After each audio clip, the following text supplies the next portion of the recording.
소설가 박완서는 1980년대를 대표하는 한국 문학가 중에 한 분입니다. 엔지니어인 남편과 4명의 딸과 그리고 막내 아들이 있었습니다. 1988년 5월에 올림픽이 있었던 해입니다. 폐암으로 남편을 잃었습니다. 그리고 3달 후입니다. 8월 달에 서울대 의대 마취과 레지던트였던 25살 난 막내 아들을 교통사고로 잃었습니다. 남편과 아들과 함께 살고 있었던 서울에 도저히 있을 수가 없었습니다. 그래서 큰딸이 살고 있는 부산으로 내려갔습니다. 딸 집에 귀가하면서 남편과 아들을 잃은 그 비통한 심정을 일기에다가 적기 시작했습니다. 몇 군데만 소개해 드리려고 합니다. 아들의 이름을 부르면서 울부짖는 그런 대목입니다. 원태야, 원태야, 우리 원태야. 내 아들아, 이 세상에 내가 없다니 그게 정말이냐? 하나님도 너무하십니다. 그 아이를 데려가시다니요. 하나님, 당신도 실수를 하는군요. 그럼 하나님도 아니지요. 내 아들이 죽었는데도 기차가 달리고 계절이 바뀌고 아이들이 유치원 가려고 버스를 기다리고 있다는 것까지는 참아줬지만 88 올림픽이 여전히 열리리라는 건 도저히 참을 수 없을 것 같다. 내 자식이 죽었는데도 고을마다 성화가 도착했다고 잔치를 벌이고 춤들을 추는 걸 어찌 견디랴. 당신의 거룩한 모상대로 창조된 인간을 이렇게 막 가지고 장난을 쳐도 되는 겁니까? 주여, 그렇게 하찮은 존재에다가 왜 이렇게 진한 엄마의 사랑을 불어넣으셨습니까? 주님, 당신은 과연 계신지, 계시다면 내 아들은 왜 죽어야 했는지, 내가 이렇게까지 고통받아야 하는 건 도대체 무슨 영문인지 더도 말고 덜도 말고 한 말씀만 해보라고 액을 하리라. 이 일기를 묶어서 한 말씀만 하소서라고 하는 책을 했습니다. 오늘의 성서일과 본문은 이 소설가 박완서가 겪은 것처럼 아들을 잃고 통곡하는 어머니의 이야기로 시작하고 있는 그런 본문입니다. 그러나 단순히 아들을 잃은 슬픔을 이야기하고 있지 않아서 매우 복잡하기도 하고 해석하기 굉장히 난해한 본문이기도 합니다. 아들을 잃은 슬픈 이야기에 이어서 죽은 아들이 예수님에 의해서 다시 살아나는 기쁨의 이야기가 계속되어져 나갑니다. 박완서의 상황과 다른 점은 여기에 있습니다. 아들을 잃은 엄마의 아픔, 절망, 절규, 슬픔, 여기까지는 같은데 예수님에 의해서 이 죽은 아들이 살아납니다. 여기서부터 우리가 이해하고 해석하기가 어려워집니다. 죽은 사람이 살아나다니 있을 수 있는 일인가?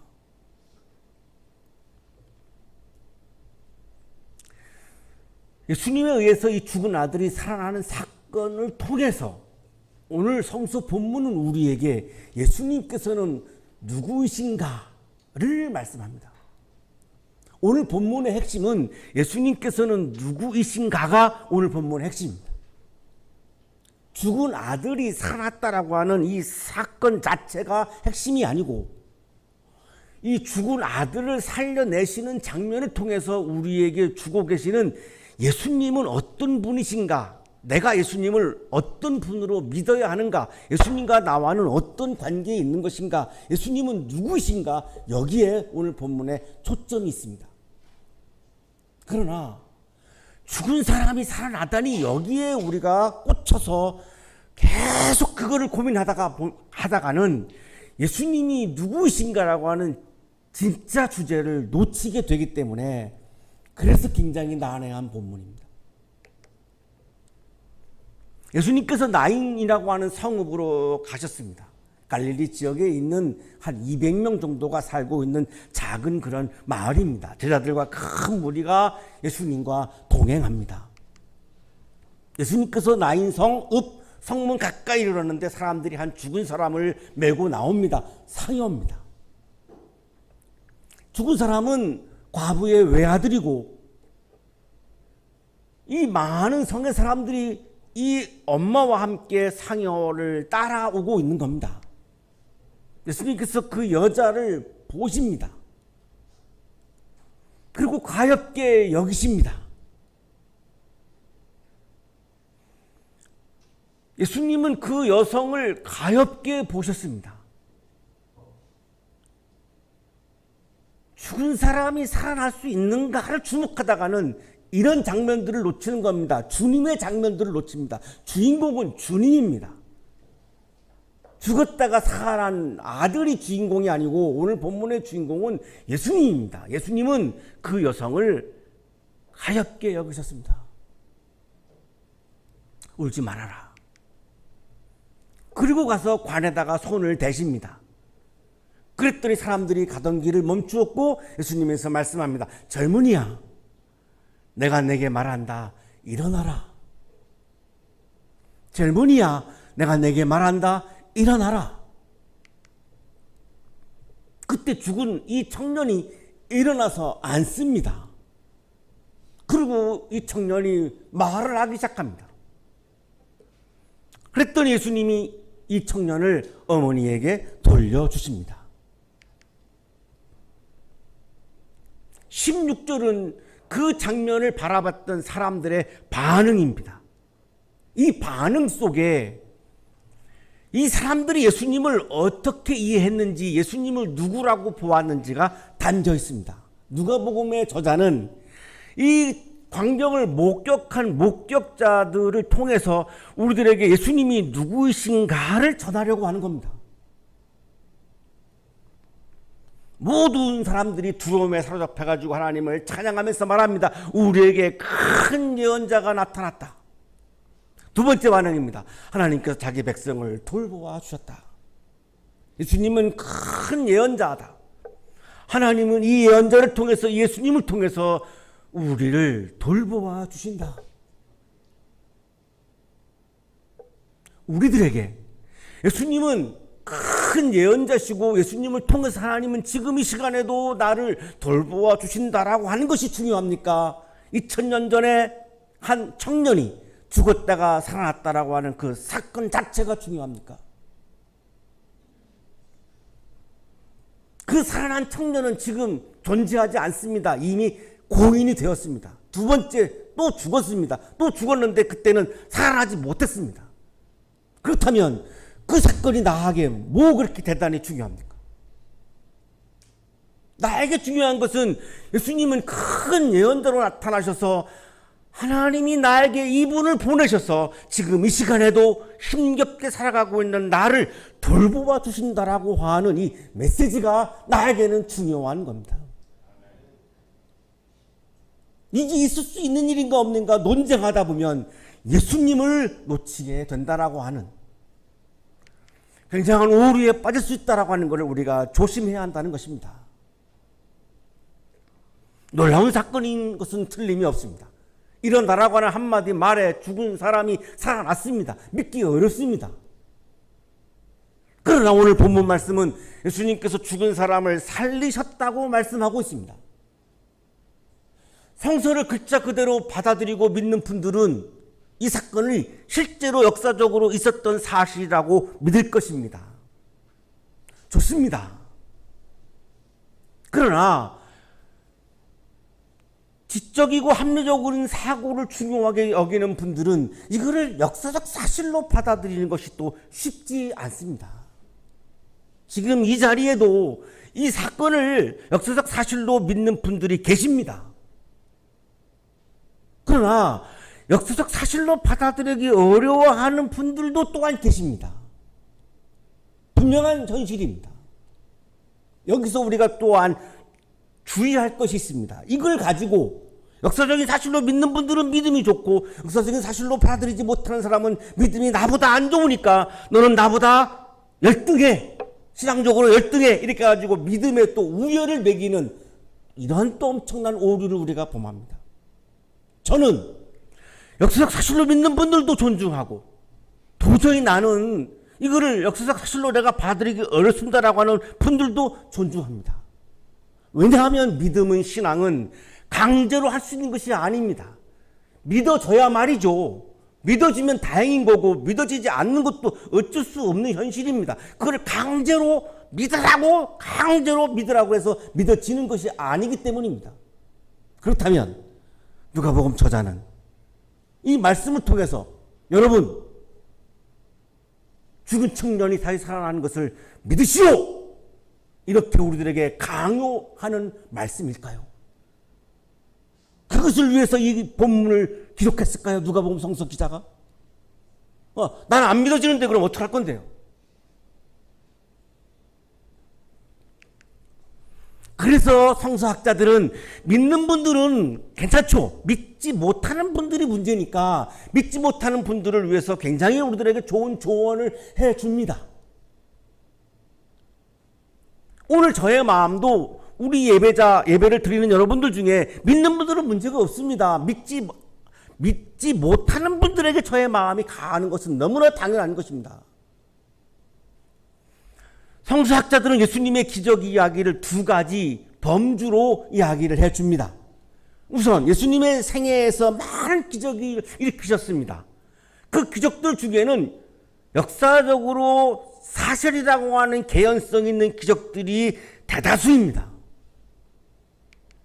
이것도 믿지 못하는 분들이 물론 계시겠죠. 자, 그러나 합리적인 사고를 하시는 분들을 위해서 말씀을 드리는데 고대 문헌을 보면 예수님뿐만이 아니라 카리스마적인 권능을 가지고 질병을 치유해주고 악령을 내쫓는 사람들이 많이 등장을 합니다.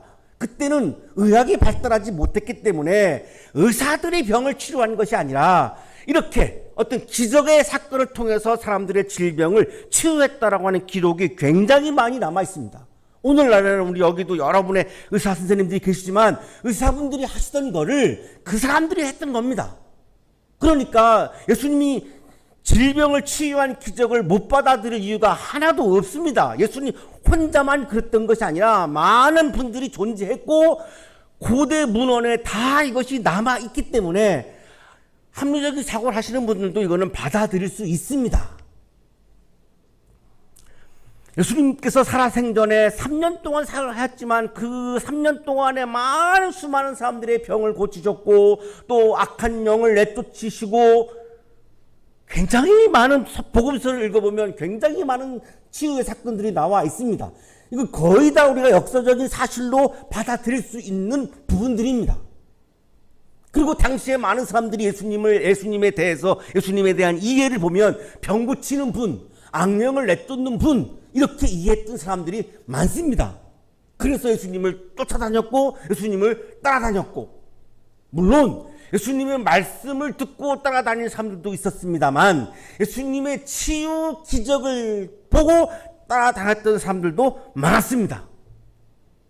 오늘날에도 마찬가지죠. 교회를 다니시는 분들 중에 기적을 통해서 나의 물질이 더 확장되고 나의 권력이 확장되고 이런 것들 때문에 교회에 나가시는 분들도 있을 것이고 그 말씀의 세계에 푹 빠져가지고 그 말씀이 나에게 너무나 은혜롭기 때문에 예배당을 찾는 분들도 있을 것이고 오늘날처럼 그때도 역시 마찬가지입니다.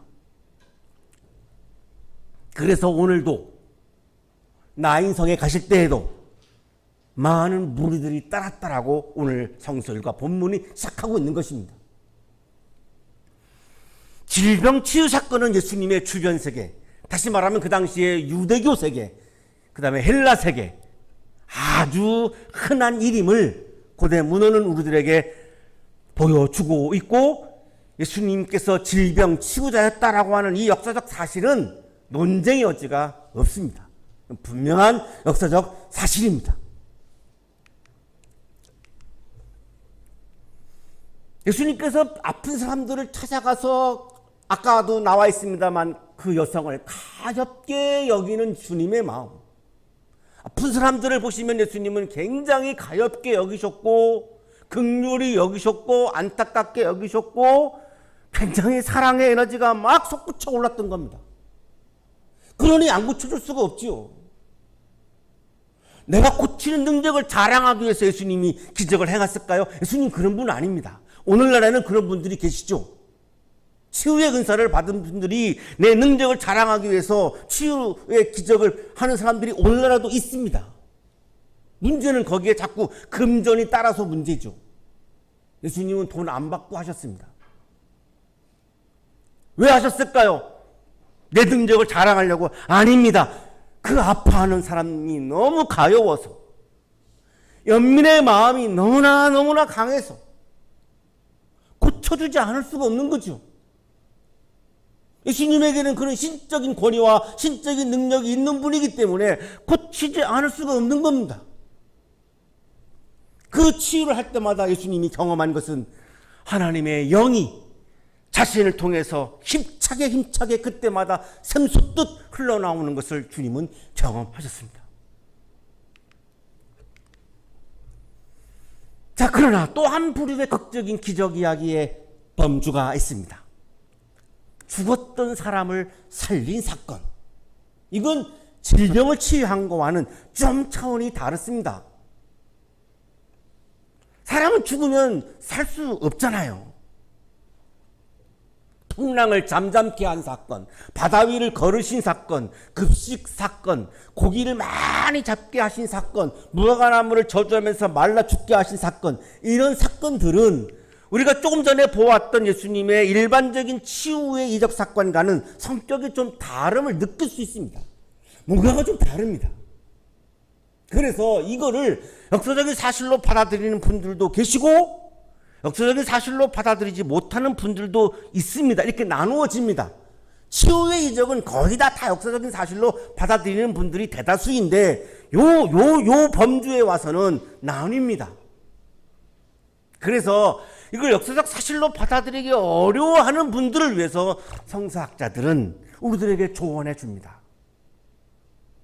이것이 역사적 사실이냐 아니냐를 고민하지 말라는 겁니다.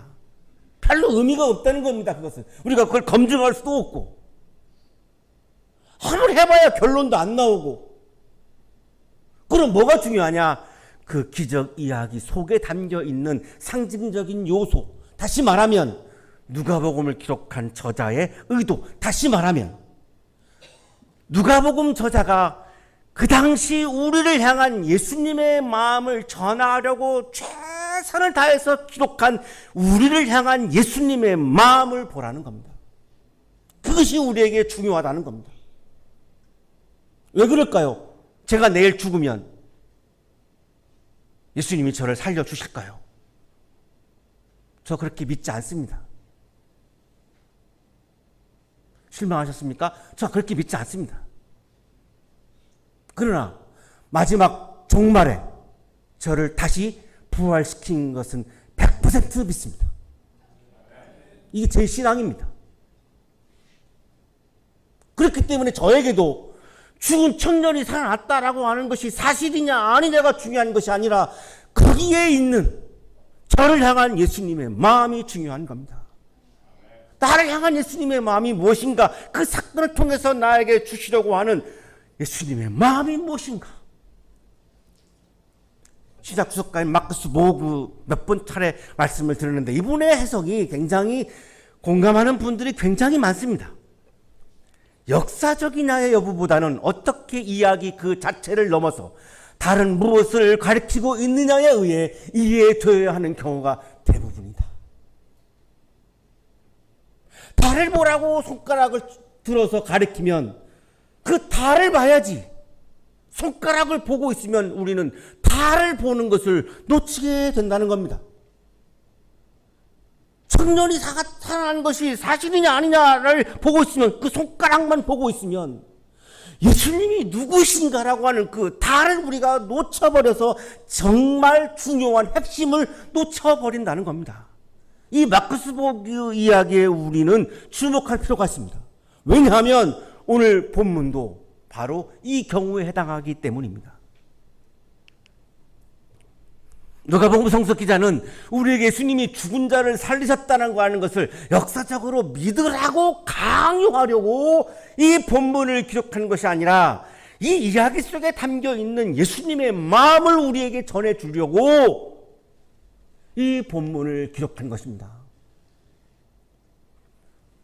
오늘 본문 말씀 16절에서 예수님의 기적을 목격한 사람들의 두 가지 반응이 나옵니다. 예수님의 마음이 무엇일까를 추적해 들어가기 수적해 들어가면서 예수님, 이 사람들의 그 당시 목격한 목격자들입니다. 우리는 목격하지 못했기 때문에 역사적 사실로 받아들이기 어려운데 당시 거기에 이 사건을 목격한 목격자들이 있었습니다. 이 목격자들의 반응은 우리가 굉장히 받아들이기가 쉽습니다. 우리와 같은 사람들의 반응이기 때문에. 그래서 여기서부터 이 본문을 풀어갈 실마리가 있습니다. 이 목격자들의 반응 속에 예수님이 누구이신가라고 하는 의미가 들어있습니다. 첫 번째 반응은 우리에게 큰 예언자가 나타났다라고 하는 반응이고, 두 번째 반응은 하나님께 자기 백성을 돌보아 주셨다라고 하는 반응입니다. 여기가 오늘 이 어려운 문제를 풀어갈 수 있는 실마리가 여기서부터 시작합니다. 누가복음 성서 기자는 이미 1장 68절에서 하나님께서 자기 백성을 돌보아 속량해 주셨다라고 하는 말씀을 이미 하셨습니다. 여기 돌보다라고 하는 단어가 중요합니다. 누가복음 성서 기자는 누가복음을 기록하면서 돌보다라고 하는 표현을 굉장히 많이 썼습니다. 근데 언제 주로 쓰냐면 하나님께서 우리를 구원해 주시는 장면에서 이 돌보아라고 하는 표현을 굉장히 많이 사용했습니다. 하나님이 우리를 돌본다라고 하는 이 말씀은 하나님이 우리를 구원해 주신다라고 하는 말씀과 같은 의미로 보셔도 괜찮습니다. 누가는 사람들의 반응을 통해서 예수님께서는 하나님께서 그의 백성을 돌보시고 구원해 주시려고 예수님을 우리들에게 보내셨다라고 하는 말씀을 전해주고 싶은 것입니다. 예수님은 누구신가? 하나님이 보내신 분? 왜 보내셨는가? 나를 구원해 주시고 나를 속량해 주시려고, 나를 돌보아 주시려고. 이게 핵심입니다. 예수님은 나에게 누구입니까? 예수님은 나에게 어떤 분입니까? 예수님은 나를 구원해 주시는 메시아입니다. 나를 돌보아 주시는 구원자이십니다. 이 메시아를 그리스 사람들은 그리스도라고 번역을 한 것입니다. 메시아와 그리스도는 같은 말입니다. 우리가 예수 그리스도라고 우리가 이렇게 평상시에 말을 많이 하는데, 예수 그리스도라고 하는 말은 예수님은 나의 구원자이십니다 라고 하는 고백입니다.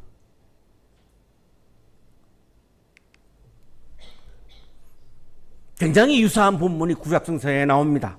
엘리야와 엘리사의 사건이죠. 엘리야는 사렙다 과부의 죽은 아들을 살리는 장면이 나옵니다. 그때 엄마가 엘리야에게 이야기하죠. 이제야 저는 어른이 바로 하나님의 사람이시라는 것을 알았습니다. 이것처럼 예수님께서 죽은 청년을 살리셨더니 목격자들이 이분이야말로 하나님이 나를 구원해 주시고 나를 돌보아 주시려고 나에게 보내주신 구원자이시군요. 이렇게 고백한 겁니다. 엘리사의 사건도 굉장히 유사하죠. 수넴 여인의 아들을 살리죠. 구약시대에는 이미 유대인들의 머릿속에는, 유대인들의 마음속에는 예언자란 하나님이 그 예언자를 보내서 죽은 사람도 살리신다라고 하는 믿음이 있었습니다. 이게 유대인들의 하나의 신앙의 패턴입니다. 그 믿음이 이미 있습니다. 우리하고는 다릅니다. 그러니까 예수님께서 죽은 사람을 살리는 것이 전혀 그들에게는 낯설지 않습니다. 그런 믿음이 이미 존재했기 때문에. 그러나 엘리야와 엘리사와 예수님 사이에는 큰 차이가 존재함을 우리가 이 반응을 통해서 알 수 있습니다. 엘리야와 엘리사는 죽은 아들 앞에서 기도했습니다. 그래서 데리고 가신 하나님으로부터 그 생명을 다시 회수합니다. 그러나 예수님은 오늘 본문에 보면 기도하신 것이 아닙니다. 신적인 전권으로 일어나라! 이렇게 명령합니다. 어마어마한 차이입니다. 엘리야와 엘리사는 사람의 차원에서 하나님께 간구하고 기도했던 것이고, 예수님은 하나님의 차원에서 일어나라고 명령하셨습니다. 따라서 예수님은 하나님의 아들임을, 메시아임을, 구원자임을, 그리스도임을 우리들에게 분명하게 보여주고 있는 것입니다. 이거를 보아야 한다라고 지금 누가복음 성서기자는 우리들에게 기록해서 우리들에게 전해주고 있는 겁니다. 오늘 본문의 말씀의 의도는 다음 단락에 더 분명하게 나타나기 때문에 다음 단락을 간략하게 볼 수밖에 없습니다. 세례 요한의 제자들이 이 사건을 요한에게 알려줍니다.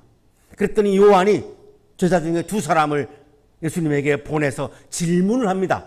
선생님이 오실 그분입니까? 오실 그분이라고 하는 단어에 주목해야 합니다. 오실 그분은 세례 요한이 이미 누가복음 3장에서 사용했던 단어입니다. 오실 그분은, 세례 요한은 오실 그분을 메시아 그리스도를 이렇게 표현했습니다. 누가복음 3장 15절 17절에서 이미 그렇게 표현을 했습니다. 그래서 이렇게 질문하는 겁니다. 선생님이 오실 그분입니까? 선생님이 메시아입니까? 선생님이 그럼 그리스도입니까? 이렇게 질문하고 있는 거죠. 그렇지 않으면 우리가 다른 분을 기다려야 합니까? 선생님이 그냥 단순한 예언자 중에 또 한 명의 예언자라면 우리는 진정한 그리스도를, 진정한 하나님의 아들을, 진정한 구원자를, 진정한 메시아를 또 기다려야 하는 겁니까? 아니면 당신입니까? 이렇게 묻고 있는 거죠. 오실 그분 그리스도 메시아, 그 메시아에 대한 질문을 하고 있는 이유는 뭘까요? 의심이 가서 아닙니다. 그게 아니고 세례 요한은 그거를 알고 있습니다. 그런데 왜 질문할까요? 당신의 메시아적 사역에 대해서 확실하게 설명해 주십시오라고 하는 요청입니다. 왜냐하면 애매모호하면 사람들이 이거를 간과할 수밖에 없고 잘 알아듣기가 어렵기 때문에 당신이 메시아임을, 당신이 그리스도임을 좀 분명하게 말씀해 주십시오라고 하는 간청입니다. 세례 요한은 사실은 예수님을 메시아로 그리스도로 믿었지만 어떤 메시아, 어떤 그리스도? 심판자로서의 메시아, 심판자의 그리스도로 받아들인 부분이 굉장히 많습니다. 누가복음 3장 17절에 나오죠. 알곡은 모아들이고 쭉정이는 태워버린다. 누가? 오실 그분이. 그러면 오시는 그분은 메시아죠. 그리스도죠. 그분은 어떤 일을 하시는가? 심판하시는 분이시다. 라고 하는 심판자로서의 메시아, 심판자로서의 그리스도의 개념이 굉장히 강했던 사람입니다. 그러나 오늘 누가는 세례 요한과 다릅니다. 7장 23절에서 나에게 걸려 넘어지지 않는 사람은 복이 있다. 예수님은 복을 선포하십니다.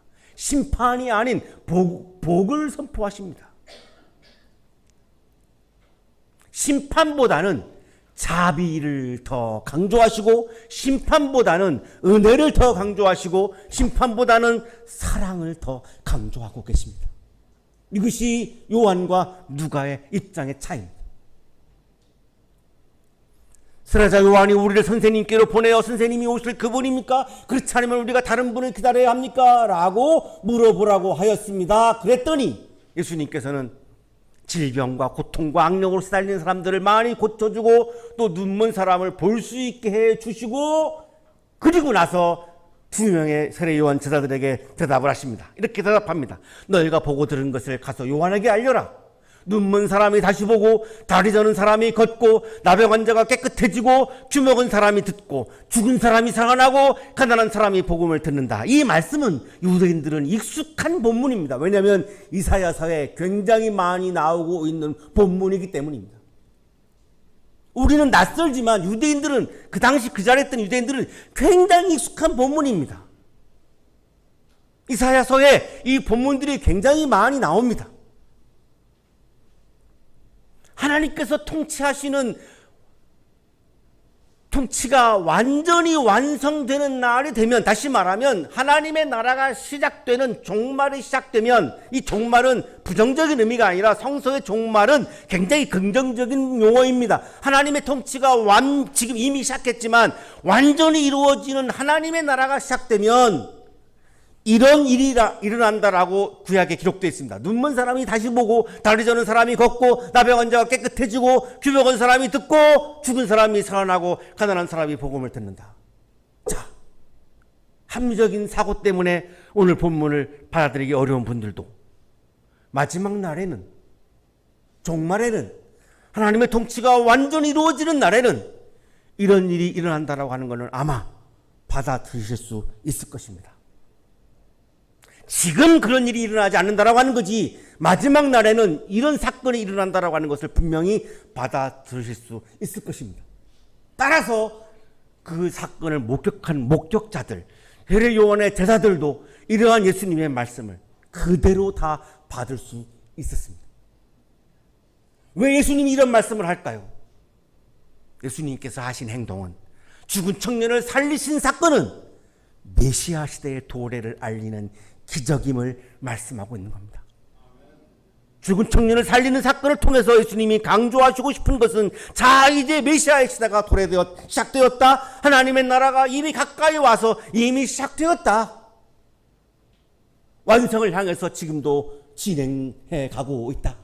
메시아 시대, 새로운 세계, 하나님의 나라라고 하는, 로마의 세계가 아닌 하나님의 나라라고 하는 새로운 세계가 이미 새롭게 시작되었다라고 하는 것을 우리들에게 말씀하고 싶으신 겁니다. 그러니 우리가 오늘 아침 받아들여야 하는 것은, 예수님은 나의 구원자이십니다 라고 하는 것을 받아들이면 됩니다. 죽은 청년이 살아나는 거 나 믿지 못하겠습니다. 괜찮습니다. 그렇다고 해서 그분이 믿음이 적다라고 말할 수 없습니다. 괜찮습니다. 위축되실 것도 없습니다. 예수님은 나의 구원자이십니다 라고 하는 믿음을 내가 충분히 내 마음에 품어 있다면 아무 문제 없습니다. 예수님께서 죽은 자를 살렸다라고 하는 이 보도는 메시아와 새 시대의 도래와 연관되어 있고, 이러한 보도는 메시아와 새 시대가 이미 왔다라고 하는 것을 상징적으로 표현하고 있는 말씀입니다. 사랑하는 한양 가족 여러분, 죽은 자가 다시 살아나는 사건을 통해서, 이 사건은 하나님의 통치가 완전히 이루어질 때 이루어지는 낙원의 모습입니다. 이사야서도 그날이 오면, 하나님의 통치가 완전히 이루어지는 하나님의 나라가 도래하면 이렇게 된다라고 26장 19절에서 이렇게 말씀합니다. 그러나 주님의 백성들 가운데서 죽은 사람들이 다시 살아날 것이며 그들의 시체가 다시 일어날 것입니다. 지금은 이런 일이 일어나지 않지만 마지막 날에는 부활 사건을 통해서 일어난다는 것입니다. 예수님께서는 메시아로서 새 창조의 시대를 열어주신 분입니다. 그분은 나의 구원을 위해서 십자가에 돌아가셨고 부활하셔서 우리에게 지금 이 시간에도 부활의 희망을 주고 계십니다. 기독교는 현재적 부활과 미래적 부활을 가르치는 종교입니다. 현재적 부활은 내가 지금 여기에서 거듭난 삶을 살아가는 것입니다. 이기적이었던 내가 사랑을 실천하는 존재로 거듭나는 것, 이것이 현재적 부활입니다. 사람에게 차가웠던 내가 사람에게 따뜻한 존재로 다시 거듭나는 것이 현재적 부활입니다. 예수님께서 여성을 보면서 가엾게 여기시고 따뜻한 마음 때문에 다가가서 그 청년을 살리셨던 그 예수님의 마음을 내가 품는 것이 현재적 부활입니다. 예수님은 그거를 우리들에게 원하시는 것입니다. 죽은 청년이 살아나는 것이 사실이냐 아니냐라고 하는 논쟁하다가 보면 현재적 부활을 우리는 놓치죠. 이기적인 내가 사랑을 실천하는 존재로 거듭나고, 차가웠던 내가 따뜻한 존재로 거듭나는 것은 안중에도 없고, 오로지 나는 믿음이 좋아서 그것을 믿는다라고 하는 것만을 주장하는 분들도 많이 있습니다. 그것이 무슨 의미가 있습니까? 내가 현재적 부활을 경험하는 것이 중요합니다. 거듭나는 것이 중요합니다.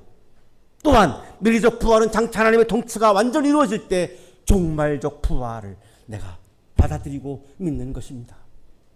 마지막 날에 나는 분명히 다시 살아난다라고 하는 것을 믿는 것이 중요합니다.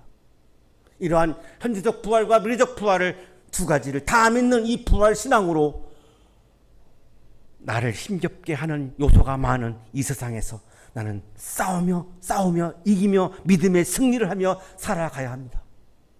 그런데 우리 주변에 종종 신유의 은사를 강조하면서 헌금을 많이 바치면 죽은 자를 살려주겠다라고 유혹하는 사이비 치유자들도 등장합니다. 늘 깨어서 조심하셔야 합니다.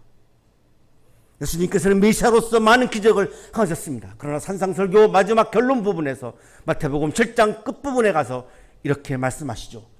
그날에 많은 사람이 나에게 말하기를 주님 주님 우리가 주님의 이름으로 예언을 하고 주님의 이름으로 귀신을 쫓아내고 또 주님의 이름으로 많은 기적을 행하지 않았습니까? 할 것이다. 그때에 내가 그들에게 분명히 말할 것이다. 나는 너희를 도무지 알지 못한다. 불법을 행하는 자들아 내게서 물러가라. 사람에 대한 연민도 없고 애정도 없고 사랑도 없고 가엾이 여기는 마음도 없고 물질을 얻으려고 치유를 갖다 들이대는 사이비 치유자들에 대해서 예수님은 불법을 행하는 자들이라고 소리 지르셨습니다. 오늘날에도 이런 사이비 치유자들, 사이비 선지자들, 사이비 메시아들, 사이비 재림주들 너무나 우리 주변에 많이 널려 있습니다. 조심하시고 예수님은 나의 유일한 구원자이십니다. 예수님은 나의 그리스도이십니다. 예수님은 나의 메시아이십니다. 예수님은 나를 구원해 주십니다. 예수님은 나를 이 시간에도 돌보아 주십니다라고 하는 이 메시아 믿음을 내 마음에 가득 채우시고 그때 오는 성령 안에서 오는 하나님 나라의 기쁨, 다시 말하면 의와 평화의 기쁨이 충만한 여러분의 아름다운 믿음의 삶이 되시기를 간절히 축원합니다. 거룩하신 주님, 우리의 그리스도이신 주님, 우리의 메시아이신 주님, 오늘 이 시간에도 나를 구원해 주시고 돌보아 주셔서 감사합니다. 이 감사의 마음에서 나오는 주님은 나의 구원자이다라고 하는 이 믿음이 변하지 않게 하시고 흔들리지 않게 하시고 튼튼히 내 마음에 세워지게 하여 주시옵소서. 그래서 어떤 상황에서도 좌절하지 않고 주저앉지 않고 고개 숙이지 않고 포기하지 않고 절망하지 않고 주님은 나의 구원자임을 믿고 모든 어려운 상황들을 이겨내는 멋지고 아름다운 그리스도인으로 살아가게 하여 주옵소서. 예수 그리스도 이름으로 기도하옵나이다.